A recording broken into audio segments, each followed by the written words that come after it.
3, 2.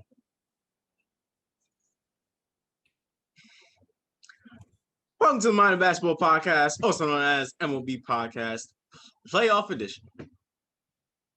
I'm Evan.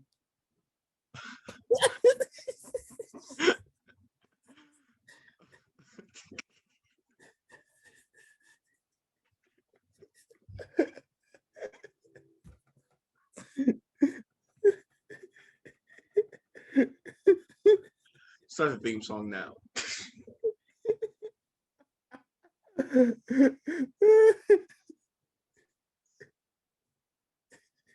Sorry. I don't know what's going on with me. You good.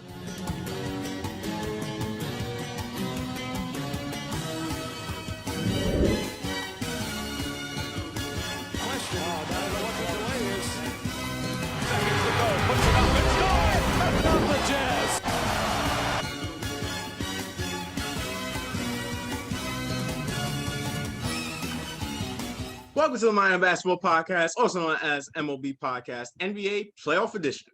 I'm Evan. I'm Ja.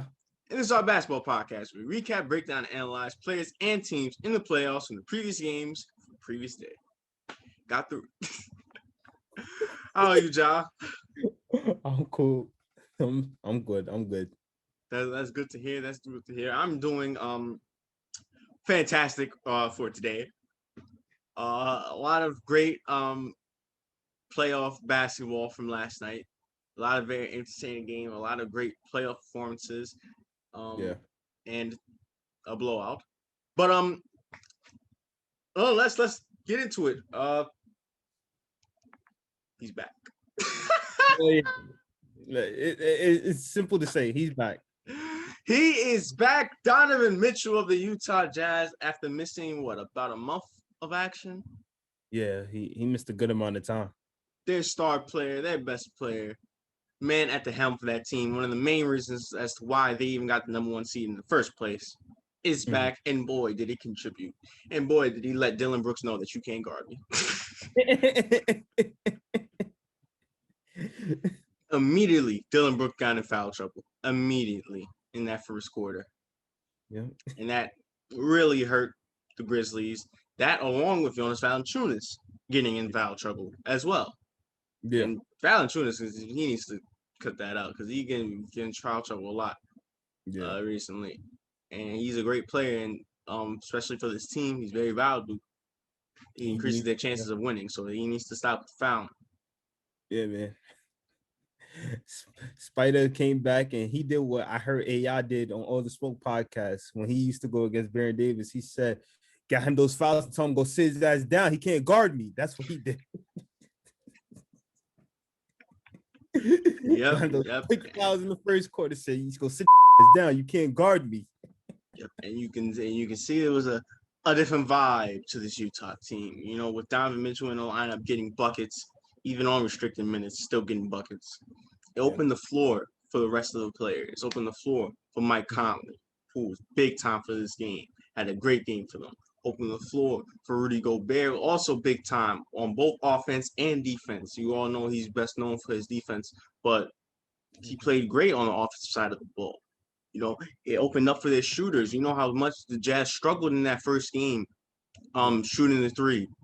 Completely different story this game. Completely different story. Got those threes off, got them to go in, and it really hurt this Grizzlies team. But despite all that, with all that being said, you would think that this would be a blowout. This was an easy win. Not when you have Ja Morant on the other side of the ball, a second-year pro playing like he's a 10-year vet. Yeah. Mm-hmm. What a performance by Ja Morant last night. 47 on the night.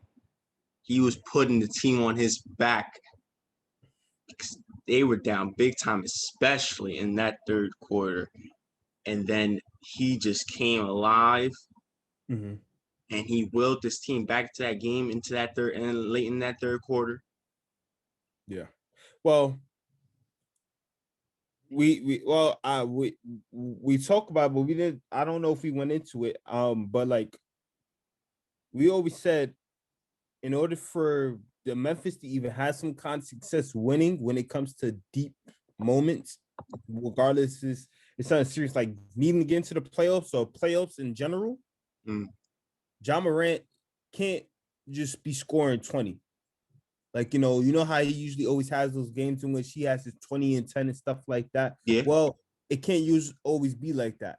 He has to be one of the top scorers in the game. And I'm not talking about 20, I'm talking about like 25 plus in order for his team to have some kind of success. Yes, they could have success when the whole team is balanced and well scoring. But again, he's not only their best player, but he is their leader.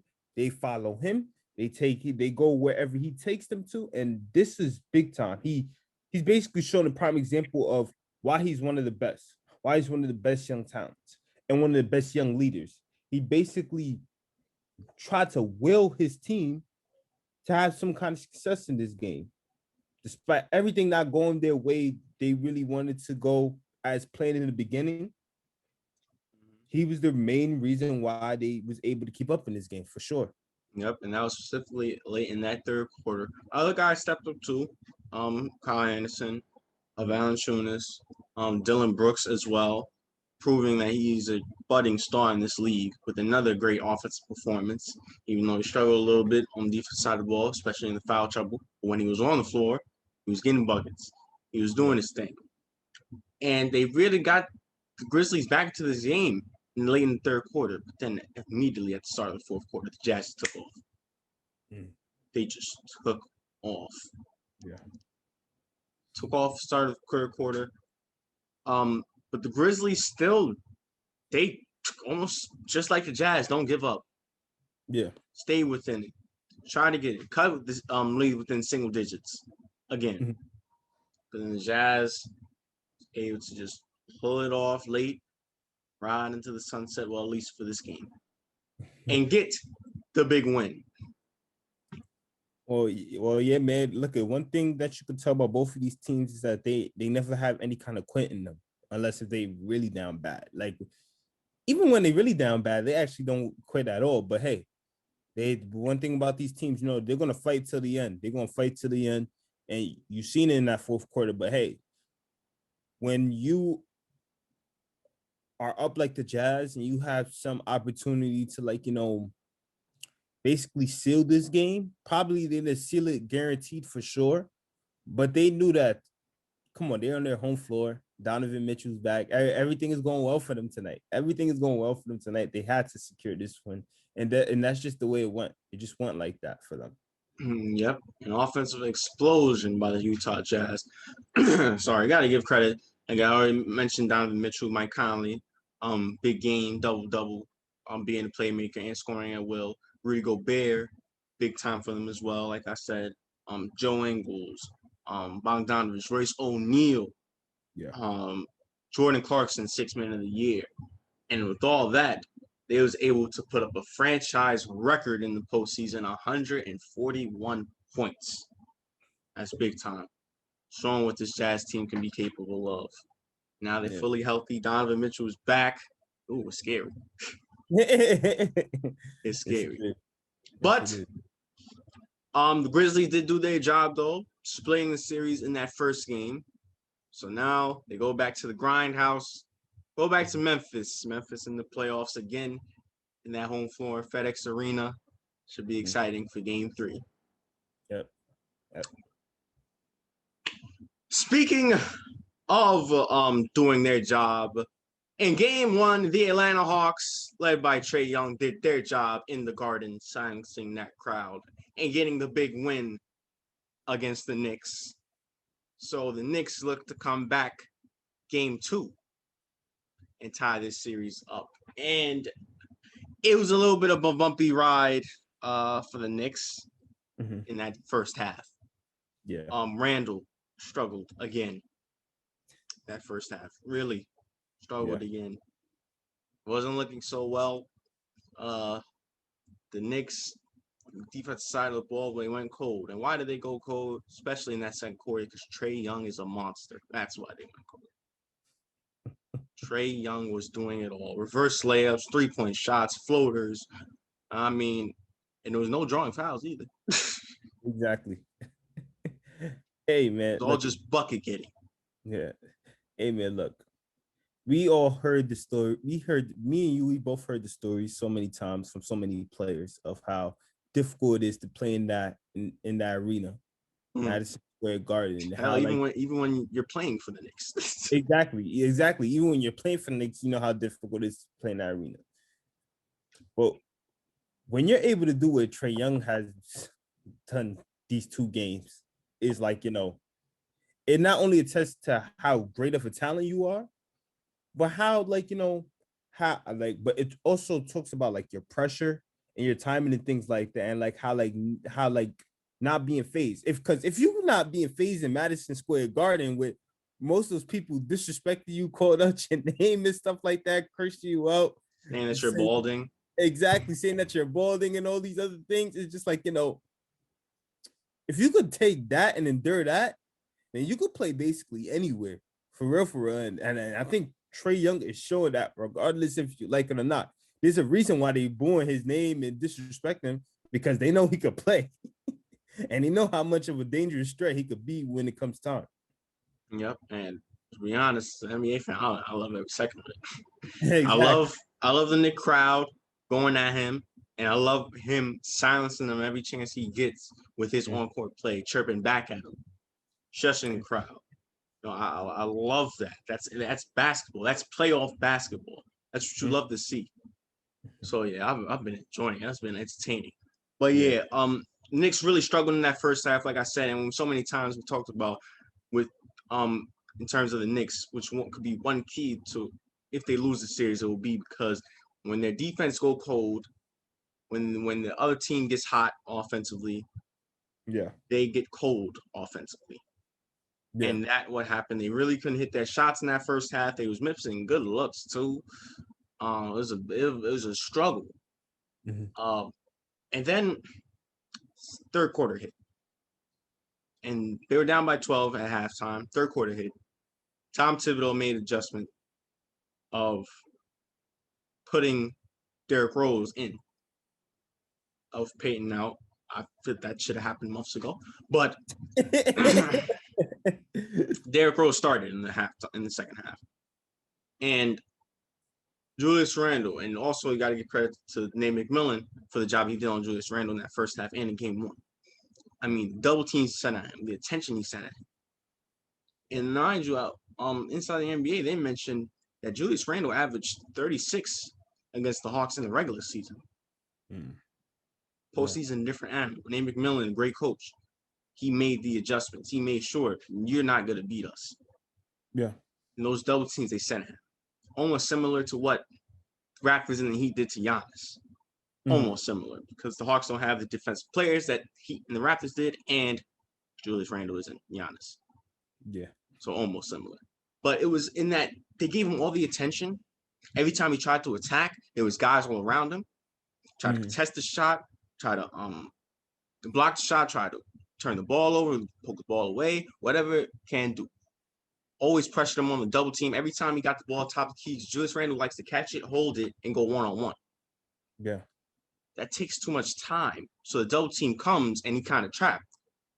In the third quarter, we saw much more of Randle getting the ball and just attacking. Yeah. A lot more fast-paced. That way, the double team doesn't come as quick. Exactly. Yeah. So now you're able to get to your spot. Now you're able to make better passes and get more open shots from your guys. And that is what the third quarter happened. And not only that, along with that adjustment of D Rose and the bench coming in, bench was big time for the Knicks. They went on a monster run. Trae Young went cold. The whole Atlanta team got cold. That's true. The whole Atlanta team went cold. I'm talking about like they missed 14 out of 16 shots. Yeah. Within the third and start of the fourth. That's how cold they went. That's how great the Knicks started tightening up their defense. Obi Toppin, man, was he just great on offense and defense, getting the crowd up. Reggie Bullock was great. Talk about Alec Burks. I'll mention Derrick Rose quickly. Nerlens, Taj Gibson, the veteran, was big time as well. This bench unit was big time for the Knicks. And when Trae Young going into that fourth quarter after that big run, when the Knicks went on like a 18-2 run or something like that, it was the bench against the bench, and you could see that the Knicks bench was just beating the Hawks bench. I mean, beating. Yeah. The Hawks bench could not do anything. Yeah, man. the Knicks got hot. The Hawks, they disappeared, and they flew out of New York City, and we don't know where they went. We don't know if they went to New Jersey. We don't know if they went to Pennsylvania. We don't know where they went. They just flew out the city. But it's crazy because I remember you alluded to this, and this could be a good thing. Like, this could be a good thing. But you kept saying how, like, you don't expect the Knicks bench to score 60 again, but hey, they scored a great amount of points again this night.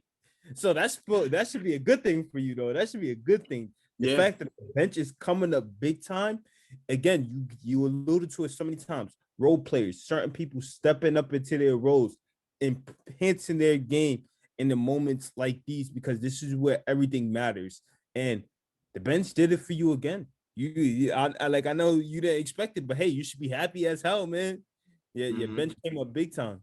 Yes, that along with Randall stepping it up and in that second half when he needed to. But I mean, the Knicks had a 10-point lead. Then McMillan put in Trae Young. Things changed.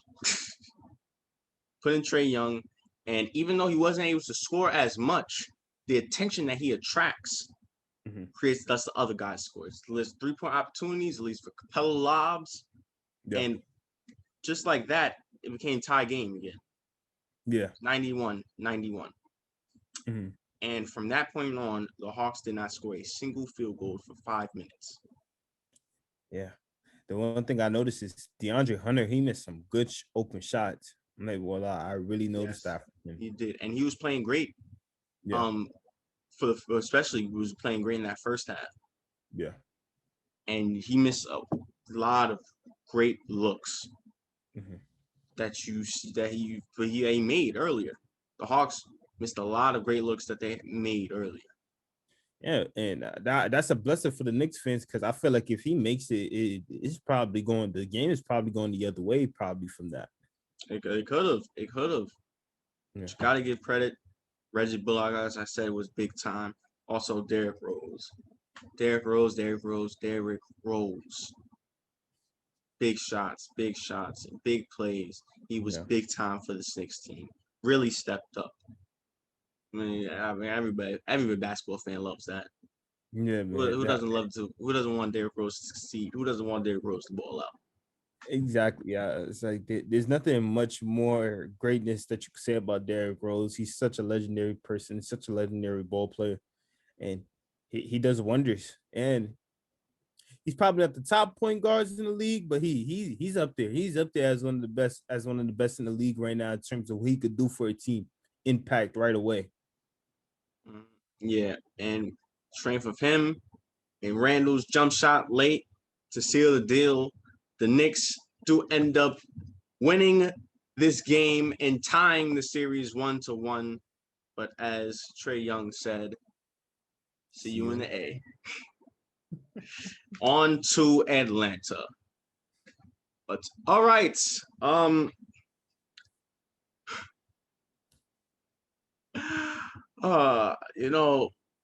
Knicks fans doing a lot to Trae Young.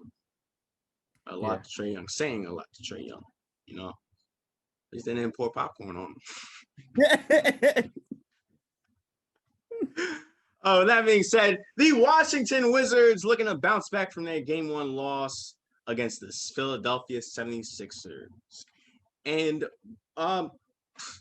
this game was going on with the Knicks game. I was watching it simultaneously, trying to keep up with it. It was close within that first half.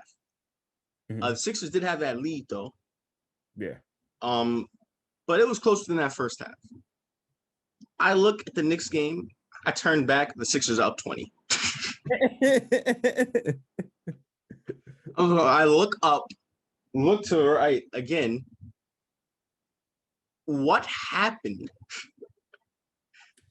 Shall you explain? Yeah, I think I don't know what happened. I think Westbrook he tweaked something. Well, Westbrook. Well, that was that run was happening before, I believe, before Westbrook Oh, tweaked his knee, and yeah. before he did tweak his knee, Westbrook struggled again. Struggled again from the field. Uh-oh, here come the casuals. Uh-oh. True, but you know who didn't struggle? Ben Simmons. Hey, speaking of Ben Simmons, we didn't even get to acknowledge the fact of what he did game one, actually. He had a really good game one. Probably not scoring wise, but in Yeah. terms of doing everything else, like again, when you play in a team full of shooters and you got one of the best big men in the game, they like you don't even have to really score. Let's just be honest. We want you to score when it's time for you to score, but you don't really have to score. The man put up a double, and mind you, he didn't have no double-digit points. Let me tell you that. And in game one, yeah. In game one, yes. But in game two, much more the same. Impact all over. And he again, this is tailor-made for him. Shooters, the big man and everything, man, and doing it on the defensive end. Ben Simmons, for me, in my opinion, I hope he wins Defensive Player of the Year. I really hope he wins Defensive Player of the Year. Really? I mean, it could be a debate, especially with the way Rudy Gobert blocked the shit out of Ja. All that dunk attempt. Rudy Gobert, he's making a strong case of why he should be the best player of the year. With the way he was playing against Memphis, where he was blocking shots. But yeah, Ben Simmons definitely has a strong case because he's a great defender. Yeah. So you got to give that credit to him. Mm-hmm. But not only was it defensively, but offensively, yeah, he came alive this time too. He did way better than he did last game. Of course, he's kind of I can't even say he is outplaying Westbrook right now. Unfortunately, he definitely is outplaying Westbrook. 1,000% outplaying Westbrook. Yeah, and let's just be honest. This whole Philadelphia team they're taking care of business on their home floor. Of course, they're taking advantage of the opportunity. Again, the Wizards ain't the best defensive team. Not by a long shot. So, like again, as Bradley Beal said early in the season, they can't guard a parked car, and it's still more of that right now. So, this Philadelphia team has it going. Yep, and even though Bradley Beal had a great game, it's just like it comes down to defensively. Exactly. They couldn't stop the Sixers when they went on that huge run. Yeah. I mean, it was. I don't know. I don't know what's going on with Wizards, but you got to give credit to the Sixers. They are the number one seed for a reason. You said Ben Simmons was great offensively, defensively, scoring, passing, rebounding. Tobias Harris,